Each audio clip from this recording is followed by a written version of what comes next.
Train your mouth to talk in English.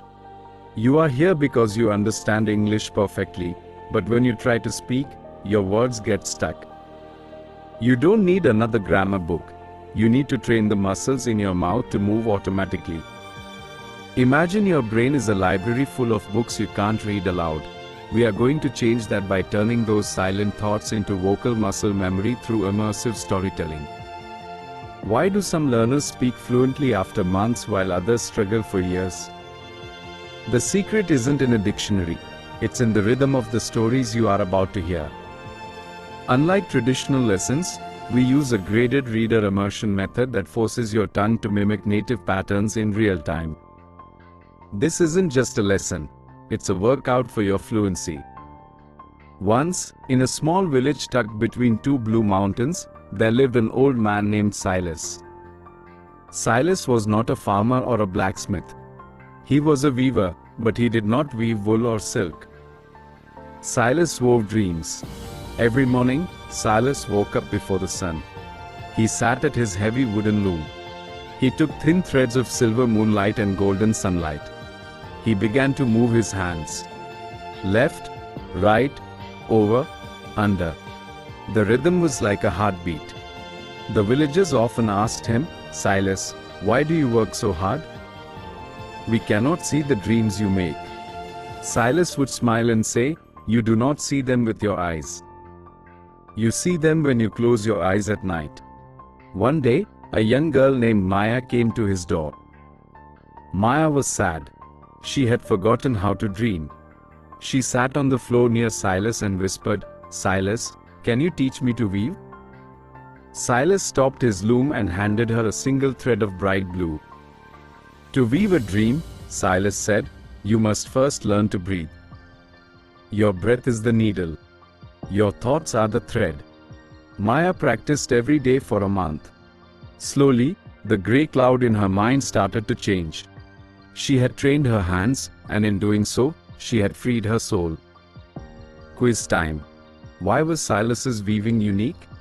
What did Silas tell Maya she needed to learn first? How did Maya's feelings change after practicing for a month? To improve your speaking, follow these 5 essential tips. First, practice shadowing. Repeat exactly what I say just a second after I say it.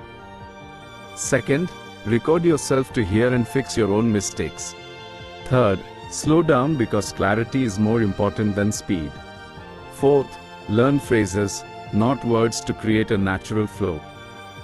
Fifth, talk to yourself by describing your daily actions out loud to bridge the gap between thought and speech.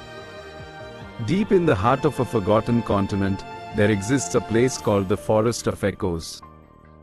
It is a shimmering woodland where the trees have leaves made of translucent glass. When the wind blows, the forest sounds like a million tiny bells.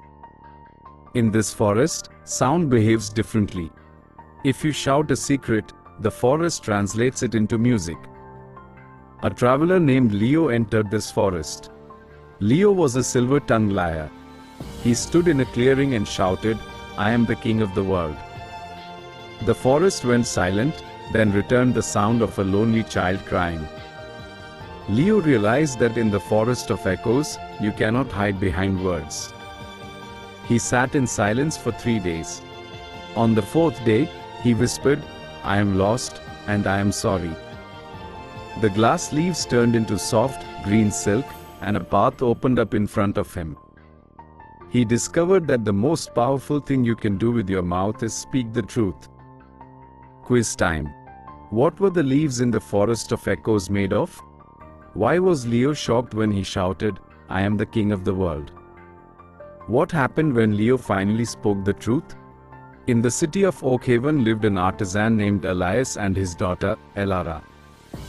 Elias was the master clockmaker of the Great Tower, which regulated the passage of time for the entire kingdom. One evening, Elias told Elara that the mainspring of reality was fraying because people were rushing too fast. To fix it, someone had to stand at the center of the clock and speak a story so captivating it would force the gears back into rhythm. Elara volunteered. She spoke with a voice that was calm, steady, and resonant. She described the specific way a cat stretches in a patch of sunlight and the smell of old books. As she spoke, the red glow of the spring faded and the gears began to hum. Elara didn't just save time, she reminded the city how to live in it. Quiz time. What was the responsibility of the Great Tower in Oakhaven? Why was the mainspring of reality fraying?